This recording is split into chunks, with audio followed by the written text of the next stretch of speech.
পঞ্চম শ্রেণীর বাংলা ক্লাসে সকলকে স্বাগত। আজকে আমি আলোচনা করব চিঠিপত্র এইসব নিয়ে। চিঠি কি? আমরা চিঠি পাঠাই যখন কোনো দূরের লোককে তার খবরাখবর জানতে আমরা চিঠি পাঠাই, বা কখনো বা দরকারে কোনো অফিসের কাজে বা কোনো আবেদন জানাতে তখন আমরা চিঠি পাঠাই। পুরনো অনেক দিন যুগ থেকেই যে মানুষের সঙ্গে মানুষের যোগাযোগ করার জন্য চিঠি পাঠানো হতো। প্রথম পাঠানো হতো পাখির মাধ্যমে। এক্ষেত্রে পায়রাকে খুব ব্যবহার করা হতো এবং শিক্ষিত পায়রার পায়ে ছোটো চিঠি ছোটো আকারে করে বেঁধে দেওয়া হতো। সেই পায়রা ঠিক জায়গায় গিয়ে সেই চিঠি বয়ে নিয়ে যেত। তারপরে দিন পাল্টালো, সে পায়রার বদলে চলে এলো মানুষ। কিন্তু তখন তো এত যাতায়াতের গাড়ি ঘোড়া ছিল না, তাই তখন চিঠি নিয়ে যেতেন যারা সেই ডাক হরকররা বড় একটা পোটলার মধ্যে, বড় একটা কাপড়ের ব্যাগ বা বোঝার মধ্যে করে তার মধ্যে চিঠিপত্র সব কিছু নিয়ে তারা যেতেন এবং তারা দৌড়ে দৌড়ে এক জায়গা থেকে আর এক জায়গা করে অত্যন্ত দায়িত্বের সঙ্গে সেই চিঠি পৌঁছে দিতেন। কিন্তু এই ব্যাপারটাও সম্পূর্ণভাবে সেফ নয় না। যদি রাস্তাঘাটে ডাকাতরা ধরে, তাদের কাছ থেকে টাকা পয়সাও থাকতে পারে, অনেকে টাকা পয়সা পাঠান, তো সেক্ষেত্রেও অনেক অসুবিধা হতে পারে। দিন বদলালো, আস্তে আস্তে চিঠির জন্য পোস্ট অফিস, সেই যে চিঠি এলো সেই তার জন্য একটা বিশেষ ব্যবস্থা নেওয়া হলো ডাক হরকরা থেকে। সেখান থেকে আরও আস্তে আস্তে মানুষজন তো আছেই, সঙ্গে বিভিন্ন যানবাহনের উন্নতি হলো, ফলে অত্যন্ত সেফলি, অত্যন্ত নিরাপত্তার সঙ্গে চিঠিপত্র পৌঁছে দেওয়া শুরু হলো। তারপরে প্রযুক্তি যখন বদলাতে লাগলো, দেখা গেল যে এই চিঠির জায়গায় চলে এলো আমরা অনেক সহজেই একজন জায়গা থেকে আরেক জায়গায় খবর পাঠিয়ে দিচ্ছি। কিসের মাধ্যমে? মোবাইলের মাধ্যমে, তাই না? মোবাইলে আমরা SMS লিখছি, মেসেজ পাঠাচ্ছি, এর মাধ্যমে বিভিন্ন খবর পাঠাচ্ছি। কিন্তু এই চিঠি হচ্ছে, লেখা হচ্ছে একটা শিল্পের মতো, এবং এটা লিখতে পারলে নিজের মনের কথা, মনের ভাব যত সুন্দরভাবে গুছিয়ে বলা যায় এবং যত আন্তরিকতার সঙ্গে বলা যায়, তা কিন্তু মোবাইল বা SMS এর মাধ্যমে সেভাবে মানুষের মনে পৌঁছায় না। তাই আমাদের চিঠিপত্র লেখাটা শিখতে হবে এবং জানতে হবে। এই চিঠিপত্র লিখতে গেলে আমি একটা সুন্দর ছবি এঁকে তার মাধ্যমে এটাকে বোঝানোর চেষ্টা করছি। তার আগে একটু বলে নিই, চিঠি সাধারণত দুই ধরনের হয়। একটা হচ্ছে সাধারণ পত্র, আমি একটু লিখছি বোর্ডে, তোমরা অবশ্যই খাতা পেনের মধ্যে এটা লিখে নেবে। চিঠির প্রকার, চিঠি বা পত্র, চিঠির প্রকার কি? একটা হচ্ছে, 1 নম্বর হচ্ছে সাধারণ চিঠি, যা কিনা আমরা ভাই বোন, বন্ধু বান্ধব, মা বাবা এদেরকে পাঠাই, আমাদের আত্মীয় পরিজন বা আমাদের চেনা জানা মানুষদের কাছে আমরা যেভাবে পাঠাই। আর 2 নম্বর হচ্ছে বিশেষ চিঠি। বিশেষ চিঠি কি? ধরো তোমাকে কোনো কিছু ক্ষেত্রে আবেদন করতে হবে, তুমি বিদ্যালয়ে কয়েকদিন যেতে পারবে, প্রধান শিক্ষিকার কাছে আবেদন জানাতে হবে, অথবা তুমি কোনো চাকরির পরীক্ষা কোনো জায়গায় যেতে চাইছো, সেখানকার জন্য আবেদন দিতে হবে, অথবা বিদ্যালয়ের কন্যাশ্রী বা এই সকল নানান রকম যে প্রকল্প আছে সেইগুলোর সুযোগ সুবিধা নেওয়ার জন্য তোমায় আবেদন জানাতে হবে, অথবা ধরো বাড়ির সামনে খুব নোংরা, জল কাদা আবর্জনা জমে যে রাস্তার পরিবেশ ভীষণভাবে নোংরা হচ্ছে, তো সেই সম্পর্কে জানানোর জন্য, বা মশার খুব উপদ্রব বেড়েছে সেই সম্পর্কে জানানোর জন্য স্থানীয় মিউনিসিপ্যালিটি বা পঞ্চায়েত বা কর্পোরেশন, যেখানে যে প্রশাসনিক দপ্তর আছে সেখানে জানানোর জন্য আবেদন জানাতে হবে। তোমার নাম পরিবর্তন বা কোনো কিছু করার জন্য সেখানেও প্রশাসনিক ক্ষেত্রে তোমার আবেদন জানাতে হবে। ইত্যাদি নানা কারণে যেই ধরনের যে চিঠিগুলো দেওয়া হয় সেই চিঠিগুলোকে বলা হয় বিশেষ চিঠি। তোমাদের পঞ্চম শ্রেণীর পাঠ্যর মধ্যে সাধারণ চিঠি রয়েছে, যেখানে আমরা প্রিয়জনদের সাধারণত চিঠি পাঠাই, কিন্তু আমাদের জীবনে চলার পথে বিশেষ চিঠিটাও খুব গুরুত্বপূর্ণ। আজকে আমি চেষ্টা করব এই 2 ধরনের চিঠি সম্পর্কে আলোচনা করার জন্য। আচ্ছা, এবারে আমি তোমাদের সাধারণ চিঠি সম্পর্কে, অর্থাৎ প্রথম যে 1 নম্বর সাধারণ চিঠি, এই সম্পর্কে একটু আলোচনা করব। এই সম্পর্কে আলোচনা করার জন্য যে আগে যে সে পাখির মাধ্যমে, পায়রার মাধ্যমে চিঠি দেওয়া হতো, তোমরা অনেক রূপকথার গল্প, অনেক গল্পের মধ্যে পড়বে যে পায়রার মাধ্যমে রাজারা খবর পাঠাচ্ছে, তো সেই পায়রা বা পাখি এঁকে তার মাধ্যমে চিঠিটা বোঝানোর চেষ্টা করছে।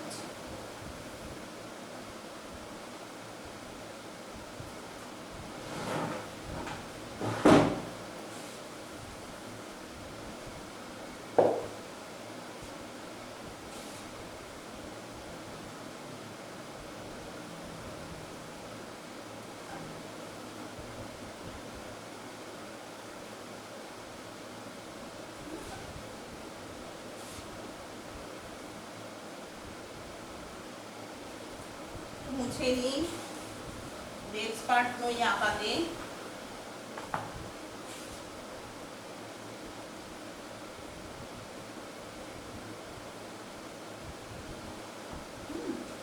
এটা একটা পাখির ছবি, এরকম পাখির দুটো পা থাকে,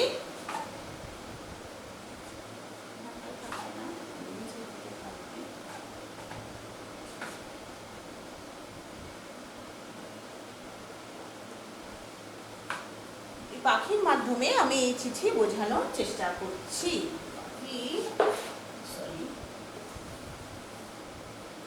নিচের অংশটা একটু নিচের দিকে নামিয়ে দিই যাতে আমাদের চিঠিটা বোঝাতে একটু সুবিধা হয়। এই হলো এক পাখি, যে পাখির মাধ্যমে আমি বোঝানোর চেষ্টা করছি। এটা হচ্ছে আমাদের সাধারণ চিঠি, অর্থাৎ আমরা আত্মীয় পরিজন বা বন্ধু বান্ধবকে চিঠি লিখি। তো বন্ধু বান্ধব বা আত্মীয় পরিজনকে চিঠি লিখতে গেলে আমাদের প্রথমে সেই বন্ধু বান্ধবকে, যাকে আমরা চিঠিটা লিখবো, তারকে আমাদের জানাতে হবে, তাই না? তাকে আমাদের জানাতে হবে। তাহলে সেই বন্ধু বান্ধবের নাম বলি। ধরো আমি আমার এক বন্ধু, তার নাম প্রেরণা এবং আমার নাম হলো অহনা। তো আমি অহনা চিঠি লিখছি প্রেরণাকে। তাহলে আমি কিভাবে লিখবো? আমি এইখানে লিখবো প্রিয় বন্ধু। তোমরা কিন্তু লেখার সময় ছবিটা আঁকবে না, আমি বোঝানোর জন্য বলছি। প্রিয় বন্ধু প্রেরণা। এবার আমি যে চিঠি লিখছি, তাহলে আমার ঠিকানাটা একটু দিতে হবে। তো আমার ঠিকানাটা আমি সংক্ষেপে এখানে লিখছি। কোথায় লিখবো? চিঠির ডান দিকে। চিঠির ডান দিকে আমরা সংক্ষেপে লিখছি 9 নম্বর শ্যামাচরণ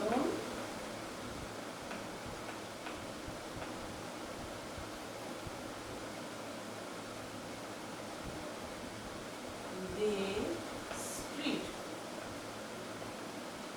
এখানে কার ঠিকানা লিখবো? যিনি চিঠি লিখবেন, যে প্রেরক মানে যিনি পাঠাবেন চিঠি, তার ঠিকানা। এখানে আমি চিঠি লিখছি, তাই আমার ঠিকানা আমি এখানটায় লিখলাম। কলকাতা 7,73,000।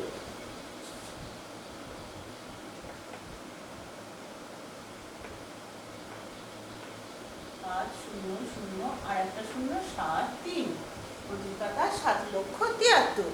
আর আজকের তারিখে আমরা লিখছি, তাহলে একটা তারিখ বলে দেওয়া উচিত, সেই হিসাবে আমরা তারিখও একটা বললাম। হলো। এইবার চিঠির মূল অংশ। চিঠির মূল অংশ কি? আমি এই যে বন্ধুকে লিখলাম, প্রেরণাকে চিঠি লিখছি, প্রেরণাকে আমার মনের কথা কিছু বলবো, হ্যাঁ, যাতে আমি যেন মনে হয় প্রেরণার সঙ্গে যে আমি যে কথা বলছি ঠিক সেই রকম ভাবে আমি লিখব। অনেকদিন তোমার কোনো খবর পাইনি।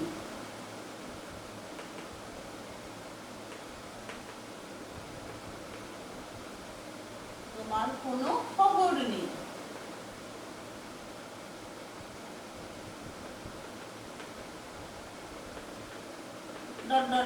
এবার আমি লিখছি তাকে আমি লিখছি, অনেকদিন তোমার কোনো খবর নেই, তুমি কি আমাদের ভুলেই গেলে, বা তুমি কিনা খুব পড়াশোনা, খেলাধুলা ইত্যাদি নিয়ে খুব ব্যস্ত। আমরা কিন্তু তোমার কথা সবসময় বলি, এবং আমাদের স্কুলের অনলাইন ক্লাস পুরো দমে চলছে, এবং সঙ্গে তো আছে আমাদের ভাই বোনদের মিলে নানান রকম খেলা। আর বিশেষ কি, কাকু কাকিমণিকে আমার প্রণাম জানিও, এবং তোমার আর তোমার বোনের প্রতি রইল আমার অকুণ্ঠ ভালোবাসা। এই বলে আমি লিখলাম, চিঠিটা শেষ করলাম।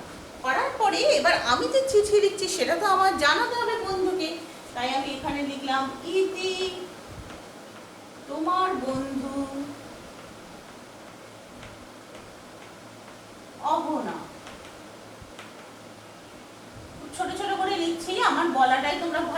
খেয়াল করবে, কারণ লেখাটা অনেকটা অস্পষ্ট হয়ে যাবে ক্যামেরাতে। তোমার বন্ধু অহনা। এবার এই চিঠি তো লিখলাম, মোবাইলেতে মেসেজ আমরা পাঠালাম, কিন্তু কোনো নাম্বার না থাকলে সেই মেসেজ কি করে গিয়ে পৌঁছাবে? এই আমার চিঠির বার্তা গিয়ে কি করে পৌঁছাবে? তার জন্য চাই কি একটা ঠিকানা, এবং খেয়াল রাখতে হবে এই ঠিকানা যেন নির্ভুল হয়, পরিষ্কার হয়, কারণ পোস্ট অফিসের মাধ্যমে লোকে পড়বে, পড়ে সেখানে পৌঁছাবে, এবং সেটা নির্ভুল ঠিকানা হওয়া উচিত। তাহলে আমি আমার বন্ধুর ঠিকানাটা এখানে লিখে ফেলি চিঠির এখানে। বন্ধুর নাম প্রেরণা চক্রবর্তী।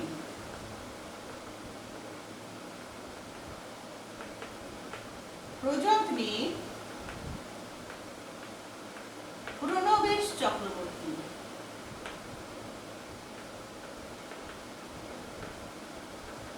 পরিষ্কারভাবে এটা লিখতে হবে। হ্যাঁ, 113 একটা ঠিকানা পরিষ্কার, 113 মধুগড় বাজার,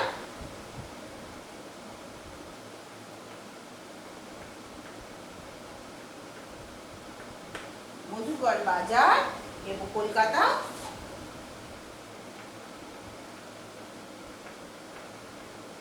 7000030। তো এই যে ঠিকানা, এই ঠিকানা আমার পরিষ্কারভাবে লিখতে হবে। তাহলে আমরা দেখলাম সাধারণ যে চিঠি, সাধারণ চিঠির অনেক কয়েকটি ভাগ আছে। প্রথমত যাকে লিখবো তাকে সম্বোধন করা হলো, এখানে আমরা দেখতে পাচ্ছি এটা সম্বোধন অংশ। যাকে লিখবো তাকে সম্বোধন করা হলো, আমি চিহ্ন দেওয়ার জন্য গোল করছি, তোমরা কিন্তু চিঠিতে এরকম লিখবে না।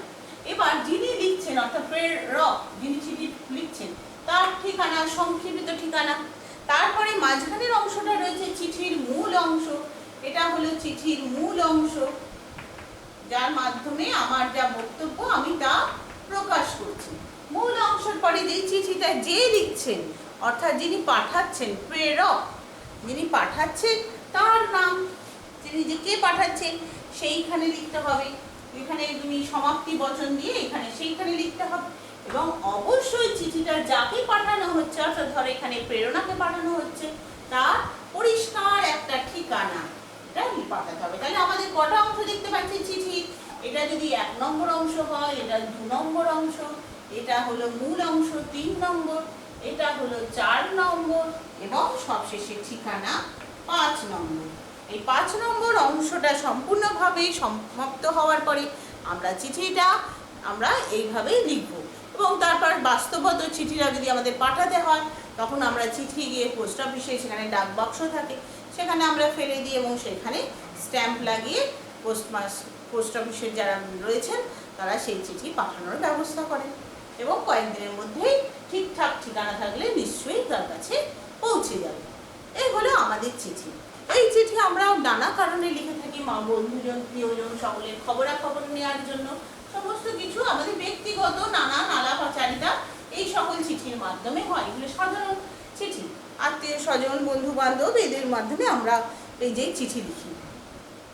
কিন্তু ধরো আমাদের যে দ্বিতীয় প্রকার চিঠি, যেটাও আমাদের খুব জানা প্রয়োজন, আমাদের বইয়ে না থাকলেও এটা আমাদের চলার জন্য খুব দরকার, আগে 5ম শ্রেণী কেন সারা জীবন যে চিঠিগুলোর জন্য খুব দরকার, সেই চিঠিগুলোকে বিশেষ চিঠি।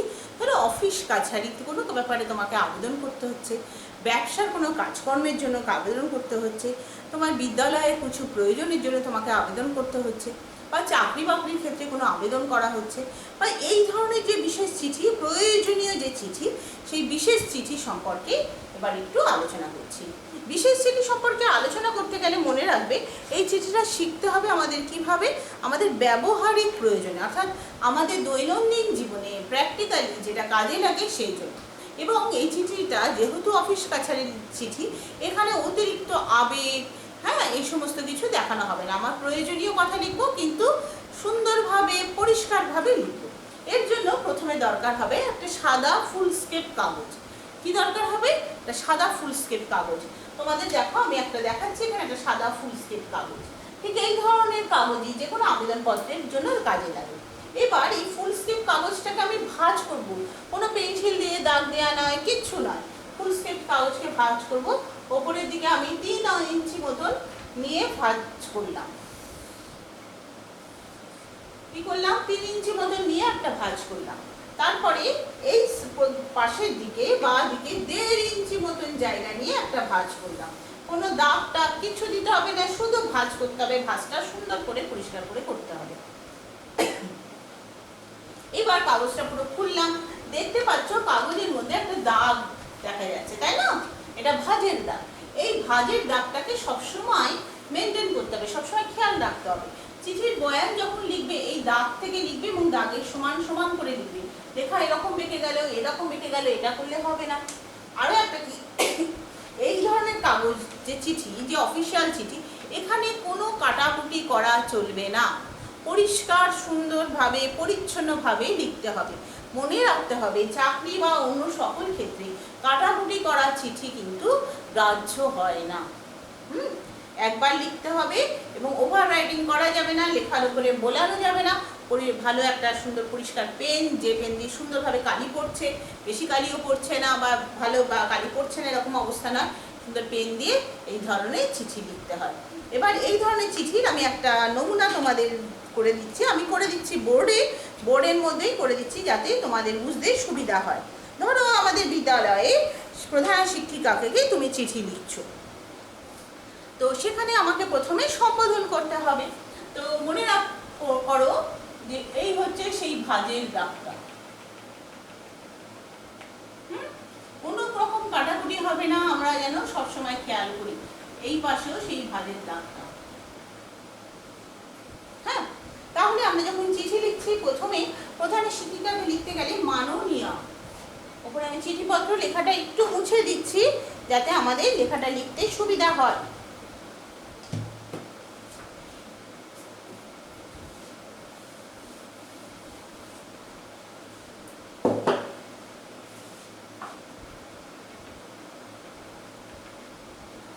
এটা হচ্ছে ভাঁজের দাগটা, কাগজ ভাঁজের দাগটা। মাননীয়া,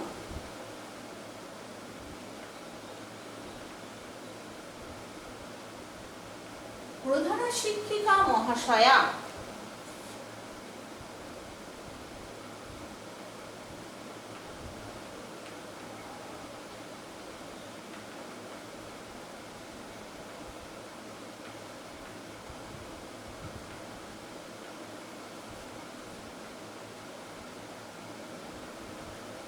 প্রধান শিক্ষিকা মহাশয়া, কমলাপুর কমলা বালিকা বিদ্যাপীঠ।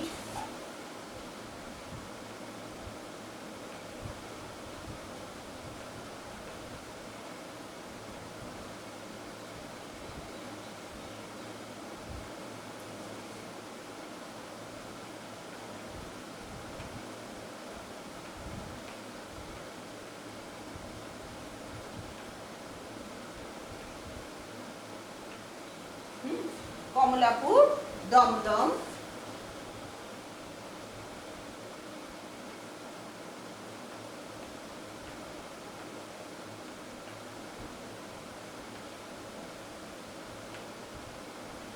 কমলাপুর দমদম, কলকাতা 28।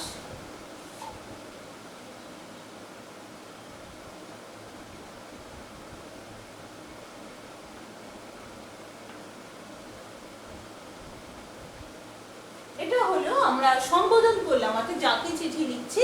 এবং চিঠিটা ধরো তুমি বিদ্যালয়ে কয়েকদিন উপস্থিত হতে পারোনি, তো সেই জন্য তুমি একটা আবেদন করছো যাতে তোমার সেই দিনগুলো ছুটি যেন মঞ্জুর হয়। এবারে হচ্ছে বিষয় লিখতে হবে। বিষয় না লিখলে আবেদনপত্রে যে লক্ষ্য সেটা তোমার থেকে বিচ্যুত হয়ে যাবে। তাহলে আমরা বিষয়টা লিখবো। একটু ডটটা ওপরের দিকে তুলে দিই যাতে আমাদের চিঠি লেখার জায়গার অভাব না ঘটে।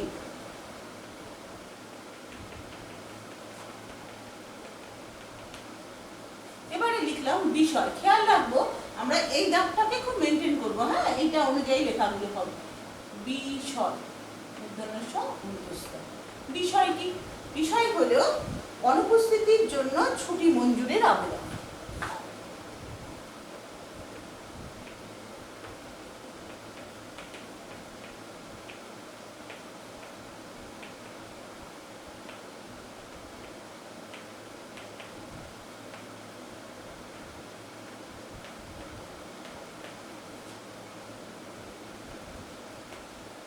জয় হস্য বয়সন্যরা, মঞ্জুরের আবেদন।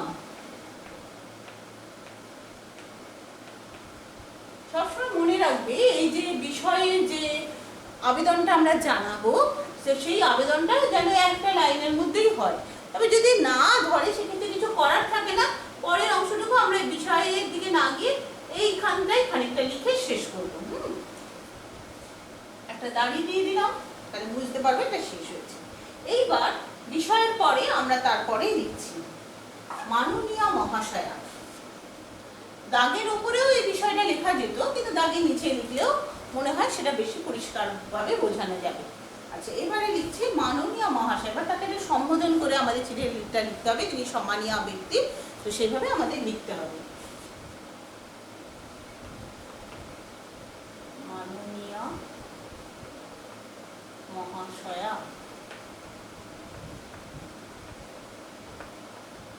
একটা কমা দিলাম, কমা দিয়ে দিচ্ছি সবিনয় নিবেদন এই যে, আমি বয়ানটা একটু মুখে বলি, হ্যাঁ আমি আস্তে আস্তে বলছি, তোমরা শুনে নাও এবং খাতায় লিখে নিতে পারলে সবচেয়ে ভালো হয়। সবিনয় নিবেদন এই যে, আমি এই বিদ্যালয়ের পঞ্চম শ্রেণীর ক বিভাগের ছাত্রী প্রেরণা চক্রবর্তী। আমি নিয়মিতভাবে এ যাবৎ ক্লাসে উপস্থিত থেকেছি, কিন্তু বিগত 12ই জুন থেকে আমার অকস্মাৎ জ্বর আসে এবং এই জন্য 28শে জুন পর্যন্ত বিদ্যালয়ে উপস্থিত হতে পারিনি। আবেদনপত্রের সঙ্গে আমার চিকিৎসকের দেওয়া সার্টিফিকেট যোগ করে দিলাম। অতএব আমরা পরে অনুচ্ছেদ চেঞ্জ করে লিখব, অতএব আমার বিনীত নিবেদন 12ই জুন থেকে 28শে জুন পর্যন্ত 17 দিনের অনুপস্থিতির ছুটি অনুগ্রহ করে মঞ্জুর করবেন। তাহলে কি সবিনয় নিবেদন বলে শুরু করব লেখাটা, সবিনয় নিবেদন, সবিনয়। এবং সবসময় খেয়াল রাখবে চিঠিতে যেন কাটাকুটি না হয়, আবেদনপত্রের চিঠিতে কখনো যেন কাটাকুটি না হয়। সবিনয় নিবেদন, সবিনয় নিবেদন এই যে,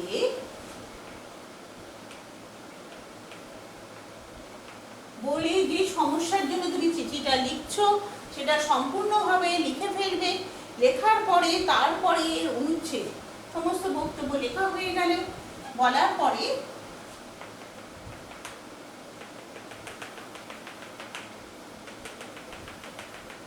ধরো এর মধ্যে তোমার মোটামুটি বক্তব্য শেষ হয়ে গেল এবং সম্পূর্ণ একটা পাতার মধ্যে লিখতে হবে।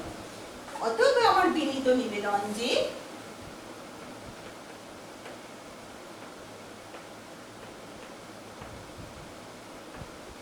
আমার বিনীত নিবেদন যে, দন্তনায় দীর্ঘিত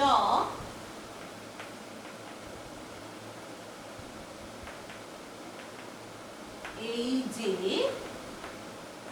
বলে আবার ডট দিয়ে দিলাম, অনুগ্রহ করে আমার এই 17 দিনের বা তুমি যে দিন সীমা দিচ্ছ 17 দিনের ছুটি মঞ্জুর করা হোক করে আমাকে বাধিত করবেন বা মঞ্জুর করা হোক। এবার চিঠিটা তো লিখলাম, লেখার পরে এই যে চিঠিটা যে তুমি লিখেছো সেটা তো ওনাকে জানাতে হবে কে লিখেছে, এটা প্রেরণা লিখেছে না মণিমালা লিখেছে, সেটা তো আমাদের জানাতে হবে। তাহলে আমরা চিঠির তখন এই বাদিকে ডান দিকে কি লিখবে, বিনয়া গণতা।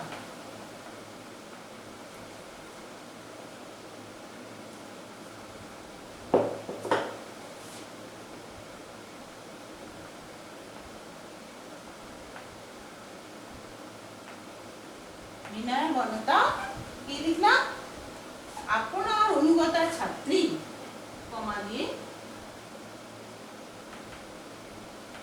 আপনার অনুগতা ছাত্রী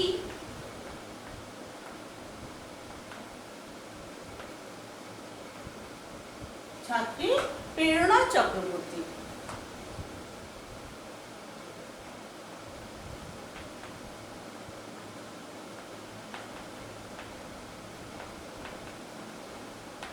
এবং নামটা লেখার পরে শুধু লিখে দিতে হবে তুমি কোন শ্রেণীতে পড়ো, কোন সেকশন, তোমার ক্রমিক সংখ্যা কত, সেটা অবশ্যই লিখে দিতে হবে। পঞ্চম শ্রেণী,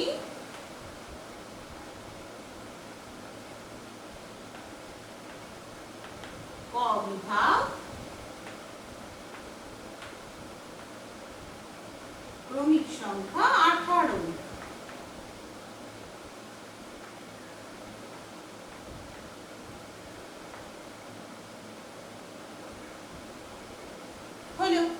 চিঠিটা তুমি কোথা থেকে কত তারিখে লিখছো সেটা একটু উল্লেখ করতে হবে। এই চিঠিটা আমাদের বয়ানটা যেহেতু আমরা যখন মুখে বললাম যে 12ই জুন থেকে 28শে জুন, তাহলে আমরা চিঠিটা লিখছি 29শে জুন করে দিই, যেদিন অবধি ছুটি দেওয়া হয়েছে তার পরের দিন যেদিনকে আমি স্কুলে যাচ্ছি, যোগ দিচ্ছি, সকলে বন্ধুদের সঙ্গে মিশছি, সেই দিনের ঠিকানাটা আমাকে দিতে হবে, সেই দিনের তারিখটা আমাকে দিতে হবে। সেই জন্য আমরা এই পাশে লিখলাম 29শে জুন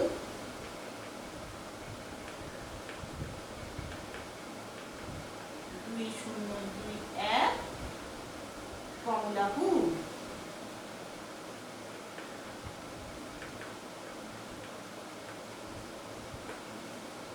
ঠিক আছে, তোমরা এইভাবে আবেদনপত্র লিখবে।